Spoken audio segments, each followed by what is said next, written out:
शिंदे सेना शहर अध्यक्षांच्या प्रकरणावरून मोठा वाद। सध्या अकोल्यात आरोप आणि प्रत्यारोपांचं राजकारण तापले।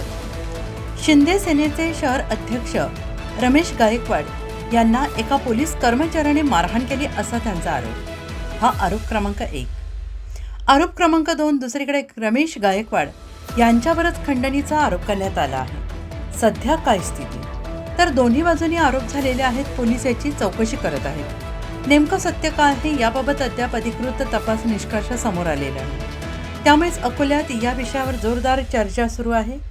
कायदा सगळ्यांसाठी सारखा आहे। पोलिसांकडून मारहाण झाली असेल तर त्याची निष्पक्ष चौकशी झालीच पाहिजे आणि जर खंडणीचा आरोप खरा असेल तर त्यावरही निर्णय झालाच पाहिजे। Akola reporter Ganesh Wadekar, Chanakya news channel.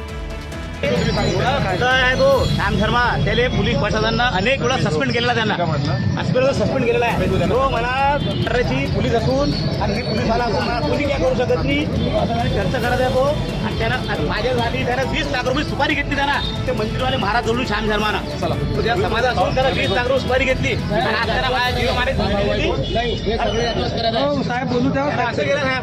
तो एवढा बदमाश तो छानलेली बात करून पोलीस आला और उसके लड़के ने वो एक बाबा जी की सुपारी लिया उसने, वो हमारे इधर बाजू में खोलेश्वर मंदिर में से उससे वो मिले हुआ है। वो उसके इस पे आके उसने इनके ऊपर हाथ उठाया। ये संस्थाची प्रॉपर्टी आहे, संस्थांची प्रॉपर्टी वहाँ संस्था की प्रॉपर्टी है और ये उसने तिथं त्यानं पूर्ण संस्थांची पूर्ण प्रॉपर्टी इकून खाल्लेली आहे। यानं मुद्दा उचलला म्हणून हा सर्व प्रकरण झालेला आहे। दुसरा काही विषय नाही याच्यात, हे सगळे एकत्र झालेले आहे। म्हणजे हे आमचं मंदिर आहे, हे आहे ते आहे। मंदिर पुण्याचं असते का? सगळ्या भुलेश्वर महाराजचं मंदिर आहे, भुलेश्वरचं शंकर भगवानची पिंड आहे तिथं, पुरातन आहे, रामेश्वर महाराजचे पहिलेच आहे ते। यानं मुद्दा उचललं की बा हा संस्थांची जागा आहे, हे तुम्ही कसे करू राहिले, काय करू राहिले, म्हणून यांनी मुद्दा उचलला। तुम्ही कोण आहे? अंगावर आले। रमेश भाऊचे कोण आहात तुम्ही? मी रमेश भाऊचा मोठा भाऊ आहे। म्हणजे हे कारण नाही ना भांडणचं। त्यानं आलं, तो गाडी लावला प्रेमानं, तिकडे गाडी लावली, तो ड्रायव्हरसोबत बोलून राहिलं। त्याचा मुलगा अंगावर आला, डायरेक्ट मारलं। मग बाबाला बोलवलं, बाबाला डायरेक्ट त्याला मारलं। एवढं मारायचा काय विषय आहे का? हां, अपघात आहे, सांग ना काय विषय नाही तो। हां, एवढं मारतात का?